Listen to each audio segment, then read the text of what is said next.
Organising secretary Odisha police association. जो जो association आमर एएसआई एसआई और इन्स्पेक्टर को नहीं गठित।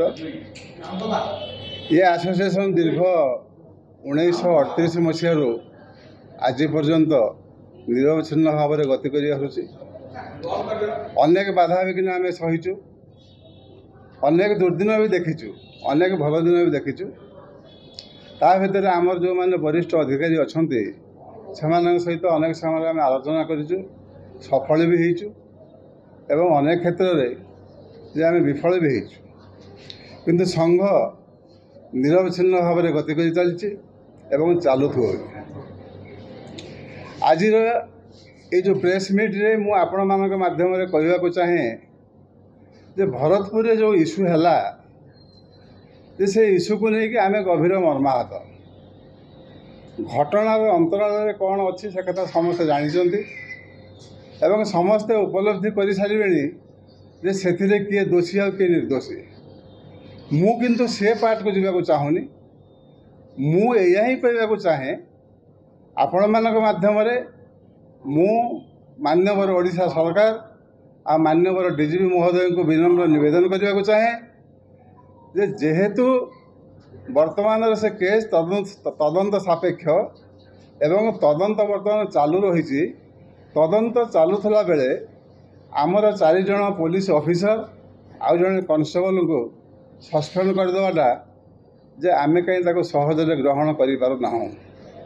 तेणु मोर अनुरोध सेमानंकर निलंबन आदेश को तुरंत प्रत्याहार करा जाऊ एवं तदंत सरिबा पर्यंत अपेक्षा करा जाऊ। तदंत सरिला परे जे दोषी ताको कार्यानुष्ठान ता प्रति ग्रहण करा जाऊ।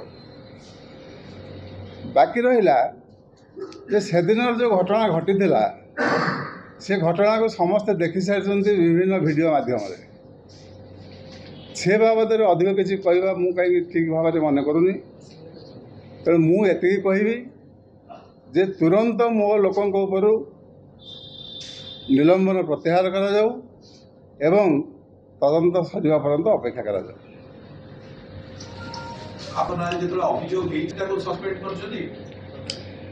अभियोग कौन है कौन है कथा से अटकिनी। जेहेतु अभियोगर आधार में तदंत चालू रही तेणु तदंत सरिबा पर्यंत अपेक्षा करा जाऊ। जदि तदंत से दोषी सब्यस्त होती से दंड पाइबे।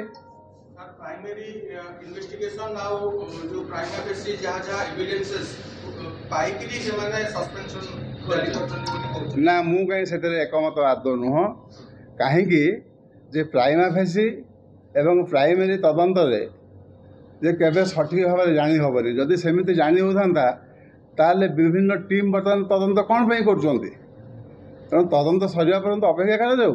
दोषी तापर दंड पाइब। सर आपनकर ऑफिसर कर्मचारी माने जहाँ अभियोग आसुची से कथा आपण एकमत ठीक करछनी बोली साधारण लोगों प्रति बा जे आसीथिले कथा परीक्षा करिया ना जो मानक प्रति अन्याय हेछि बोली अभियोग अछि। जदि सतरे सेमानक प्रति अन्याय हेइ थाए ताले मु ताको निंदा करिवि। किंतु मु जति जानिछि मते कई कहि नांते मुझे आपणकर प्रिंट मीडिया इलेक्ट्रोनिक्स मीडिया माध्यम जानी जे रियली से लोक मान कौन भूल ना आम ऑफिसर आ कॉन्स्टेबल कौन भूल ना जानी आपण मान माध्यम इलेक्ट्रोनिक्स मीडिया और प्रिंट मीडिया माध्यम ना दोषी निर्दोषी कथा मुझे कहूनी किए किए न कही आम जी अनुभव करुचु जे रियली जहाँ देखा मीडिया एवं जहाँ वीडियो वायरल होउची वर्तमान जे सेथिरे आमे अनुभव करू से दोषी नुहंती। केमति कहबे दोषी नुहंती कोन आधार अछि मो पाखरे मु आपण मानू देबी से आधार कोन आधार ना सेटा तो अछि ना वीडियो हिसाब अछि वन साइडेड हे जेछि कार्यानुष्ठान बोली ना वन साइड हे जे मु कहबी नै जे सेटा अपेक्षा करा जाऊ तदन सरिया पर आपण अथॉरिटी एक कथा कहि से कमिशनर आपण डीजी एमाने काई बुझिले ना एमाने बुझिले से कथा नो मु भाबुची प्रचार और प्रसार रे समान व्यस्त विरोध निष्पत्ति नहीं दे पारंती जे से निष्पत्ति भूल से कथा मु कहबी ତାଙ୍କ ନିଷ୍ପତ୍ତି ଭୁଲ ବୋଲି ମୁଁ କହିବିନି ନା ନା ଆକ୍ସନ୍ ଯାହା ନେଲେ ମୁଁ ଭୁଲ କଥା କହିନାହିଁ।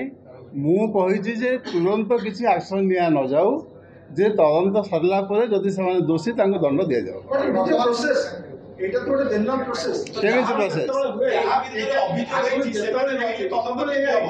ଯାହା ଭିତରେ ଅଭିଯୋଗ ହେଇଛି ସେମାନେ ସେ ଥାନାରେ କଣ୍ଟିନ୍ୟୁ କାମ କଲେ ଆପଣ ଇନକ୍ୱାରି କେମିତି କରିବେ? ଇନକ୍ୱାରି ପ୍ରଭାବିତ ହବ ନା ନା, ତାଙ୍କୁ ବଦଳି କରିଦିଆଯାଉ, ତାଙ୍କୁ ସେଠୁ ବଦଳି କରିଦିଆଯାଉ।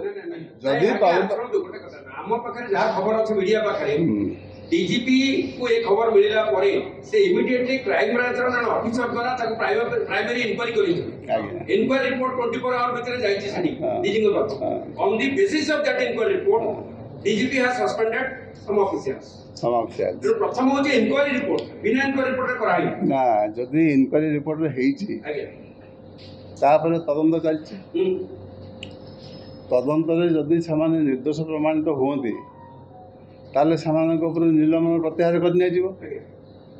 जदि दोषी साब्यस्त होंती सेमानक दंड दिया जीवो। ताहले से तदंत पर्यंत अपेक्षा कहीं करा न जी तदंत आपण कोनसे लोक जेतबे जाय के थाना रे एफआईआर टे करूची चार्जशीट देबो 120 दिन भितरे आपण तदंत सरो माने चार्जशीट जेतबे कोर्ट रे दिया जीवो 120 दिन पर्यंत कोन अक्यूज को अरेस्ट न करी के पुलिस अपेक्षा करूची की ना अपेक्षा करूनी ताले एटिके अपेक्षा करिवो एटी जेतो एबे जो तदंत चाली छी दुईटा को केस एपटे जो पुलिस रो एफआईआर तांकर एफआईआर ये इन्वेस्टिगेशन होची केस रो किंतु एक्शन नाले DGP on the basis of the inquiry report confidential inquiry DGP जहां एक्शन नाले मु तांको विरोध करिवि नाही किंबा मु कहबिनी जे डीजीपी महोदय भूल करछन्ती बोली मु एक कथा कहबी जे गोटे अपराधी से थाना रे ता विरुद्ध अभियोग होउची आमे ताको तुरंत अरेस्ट करछु एवं जदि सेरा आमे भाबुछु जे एटा नोटिसेबल नुहे एटा होची फॉरवर्डिंग केसटा आमे ताको तुरंत फॉरवर्ड करूछु एठी जो आधार रे अभियोग हेची सेही आधारटा एही आधार सहित समान नो जेहेतु आमर डिपार्टमेंटल इनक्वारी अच्छी डिपार्टमेंटल इनक्वारी हम तापर तदंत हम दोषी हेले सामान दोषी परिगणित हेबे।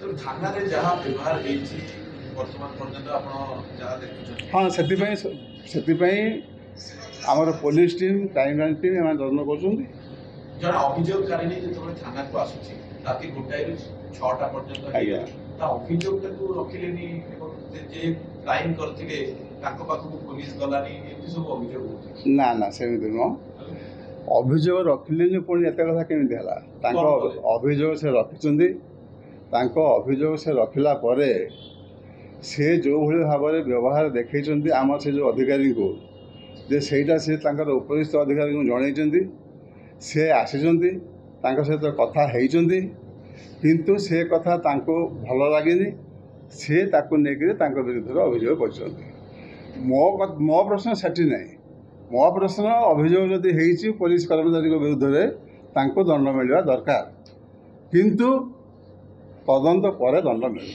सत्यासत्य बाहर जीव सर संग्रह होची कर्मचारी माने गोटे मुरबी सदस्य काम करे आज्ञा ए जो घटना रे पुलिस तथ्य सामना को आनिला आज्ञा सीसीटीवी ठीक से काम कर नथिला प्रॉपर ड्रेस कोड रे केही नथिले ए सब कथा कोई अभियोग आपण केमि ना जदि सीसीटीवी काम कर न थाए सेथिरे आम डिपार्टमेंट रे कोनोसी भूल नाही आ जदि प्रॉपर ड्रेस कोड के नथिबो ताले समान निश्चय भूल करछन। सर संग्रह परवर्ती कार्यानुष्ठान कौन हम आउरी कठोर कार्यानुष्ठान अनुमान करागलानी संघर परवर्ती कार्यक्रम परवर्ती बैठक निष्पत्ति नियाजिबो एवं आपण मानक निश्चय जणाइबे। सर आपण कहउछन कि निलंबन आदेश प्रत्याहार जदि प्रत्याहार न होला कौन आम करूँ ये निष्पत्ति आम नबू एवं आपण माध्यम जनइबू। गोटे कथा आप कहले 5 जन पुलिस अधिकारी विरुद्ध जो एक्शन नहीं जाइए घटना प्रकृत दोषी नुहत आप कहले आरंभ ना ना दोषी नुहति मु कहूनी मु से कथा आज्ञा कहनी मु कहूँ जदि से दोषी एटलिस्ट तदंत सरिया पर्यंत अपेक्षा करा जाऊ दोषी है दंड दिए मु एक कथा कहूँ ता पूर्व कौन से दंड दिया न जाऊ घटना संपुक्ति सामना को आसी कौन आपको लगे संपुक्ति लागू ମାନେ ସେଇଟାକୁ ତ ମୁଁ ଭାଷାରେ ଆପଣଙ୍କୁ ବର୍ଣ୍ଣନା କରିପାରୁନି ଯେ ସେ ଭିଡ଼ିଓ ମୁଁ ଆପଣଙ୍କୁ ପଠାଇବି, ଆପଣ ଦେଖିବେ, ଆପଣ ଉପଲବ୍ଧି କରିବେ ଯେ ମୁଁ ଯାହା କହୁଛି ସେଥିରେ ସତ୍ୟତା ଅଛି କି ନାହିଁ। ସେ ଭିଡିଓ ଜାଣିପାରିବା ରହୁଛି ନା ସଂଘ ତରଫରୁ ଯେ ସ୍ପଟକୁ ଯାଇକି ଏ ବିଷୟରେ କିଛି ଏନକ୍ୱାରି କଲେଣି। ଆପଣ ଆ ପୂର୍ବରୁ ଆମକୁ କହିଲେ ଯେ ମୁଁ ଯାହା ମିଡ଼ିଆରୁ ବା ଏଇ ଯେଉଁ ସୋସିଆଲ ମିଡ଼ିଆରେ ବୁଲୁଛି ସେଇଥିରୁ ଯାହା ଜାଣିଛି, କିନ୍ତୁ ଆପଣ ସଂଘ ତରଫରୁ ଆପଣଙ୍କ ଭିକ୍ଟିମ୍ ହଉ କିଛି ସ୍ପଟ ଭିଜିଟ୍ କରିକି ତାଙ୍କର କିଛି ନା, ମୁଁ ଯଦିଓ ସ୍ପଟକୁ ଯାଇନି, ମୁଁ କାଲି ସେମାନଙ୍କ ସହିତ ସମସ୍ତଙ୍କ ସହିତ କଥା ହେଇଛି। ସେମାନେ ସମସ୍ତେ ମୋ ସହିତ ଭଲରେ କଥା ହେଇଛନ୍ତି ଯେ ଆମେ ତାଙ୍କ ସହିତ କଥା ହେଲା ପରେ ଆମେ ଏଇ ସିଦ୍ଧାନ୍ତରେ ପହଞ୍ଚିଲୁ ଯେ ରିଏଲି ମୁଁ ଯାହା ଭାବୁଛି କେଉଁଠି ନା କେଉଁଠି ଟିକେ ପ୍ରୋବ୍ଲେମ୍ ରହୁଛି, ଯେଉଁଟାକି ଗୋଟେ ପୋଲିସଟା ଗୋଟେ ବ୍ୟକ୍ତିବିଶେଷକୁ ନେଇକି ନୁହଁ, ଏଇଟା ଗୋଟେ ଅନୁଷ୍ଠାନ। ଏ ଅନୁଷ୍ଠାନର ପିତା ହେଲେ ଡିଜିପି ମହୋଦୟ, ତାଙ୍କ ନିର୍ଦ୍ଦେଶରେ ଚାଲେ। ଯେହେତୁ ତାଙ୍କ ନିର୍ଦ୍ଦେଶରେ ଏତିକି ଜିନିଷ ହେଇଛି, ତେଣୁ ତାଙ୍କୁ ଆମେ ବିନମ୍ର ନିବେଦନ କରୁଛୁ ଯେ ଟିକେ ତଦନ୍ତ ପର୍ଯ୍ୟନ୍ତ ତାଙ୍କୁ ଅପେକ୍ଷା କରାଯାଉ ଏବଂ ତାଙ୍କ ନିଲମ୍ବନ ଆଦେଶକୁ ପ୍ରତ୍ୟାହାର କରାଯାଉ। ଭିଡିଓ ଫୁଟେଜ ଆଧାରରେ ଆପଣ କହୁଛନ୍ତି କି ପୋଲିସ ନିର୍ଦ୍ଦୋଷ, ମାନେ ଆପଣ ଅନୁମାନ ଆପଣ ତ ଫିକ୍ସ କରିପାରିବେ ଯେ ସେ ନିର୍ଦ୍ଦୋଷ। ଯେହେତୁ ମୁଁ ସେ ଜାଗାକୁ ଯାଇନି, ସେମାନଙ୍କ ସହିତ ଫୋନରେ କଥା ହେଇଛି ଏବଂ ଆପଣ ଯେଉଁ କଥା କହୁଛନ୍ତି ମୁଁ ଯଦି ସ୍ପଟ୍ ଉପରେ ଥାଆନ୍ତି ତାହେଲେ ମୁଁ ପ୍ରତ୍ୟକ୍ଷ ଭାବରେ ଆପଣଙ୍କ ପ୍ରଶ୍ନର ଉତ୍ତର ଦେଇପାରନ୍ତି। ମୁଁ ସ୍ପଟ୍ରେ ନାହିଁ। ଆପଣ ଦେଖିଛନ୍ତି ସେ ହଁ, ସେଇଆ ମୁଁ ସେଇଆ କହୁଛି। ଆପଣ ସଂଘ କ'ଣ ଅଛି ସଂଘ ଅଛି, ଥିଲା, ଅଛି, ରହିବ। ମାନେ କ'ଣ ଅତୀତ ରିଜଲ୍ଟ ହେଇଯାଇଥିଲା? ସଂଘ ଡିଜଲ୍ଭ ଏପର୍ଯ୍ୟନ୍ତ ହେଇନାହିଁ। ଯେ ସଂଘର କର୍ମକର୍ତ୍ତାମାନେ ବର୍ତ୍ତମାନ ବିଶେଷ କେହି ନାହାନ୍ତି, ପ୍ରମୋସନ୍ ପାଇଛନ୍ତି, ରିଟାୟାରମେଣ୍ଟ କରିଛନ୍ତି ଏବଂ ଆମେ 2 ଜଣ ମାତ୍ର ଅଛୁ। ଯେହେତୁ ସଂଘ ବର୍ତ୍ତମାନ ସମ୍ପୂର୍ଣ୍ଣ ଭାବରେ କାର୍ଯ୍ୟକ୍ଷମ ନୁହଁ, କିନ୍ତୁ କିଛି ଗୋଟେ ଘଟଣା ଘଟିଲେ ଆମକୁ ତ ଯାହା ବି ହେଲେ କିଛି ପ୍ରକାର ପଦକ୍ଷେପ ନେବାକୁ ପଡ଼ିବ।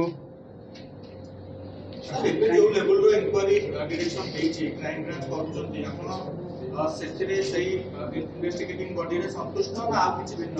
ନା, ମୁଁ ସନ୍ତୁଷ୍ଟ ଅଛି।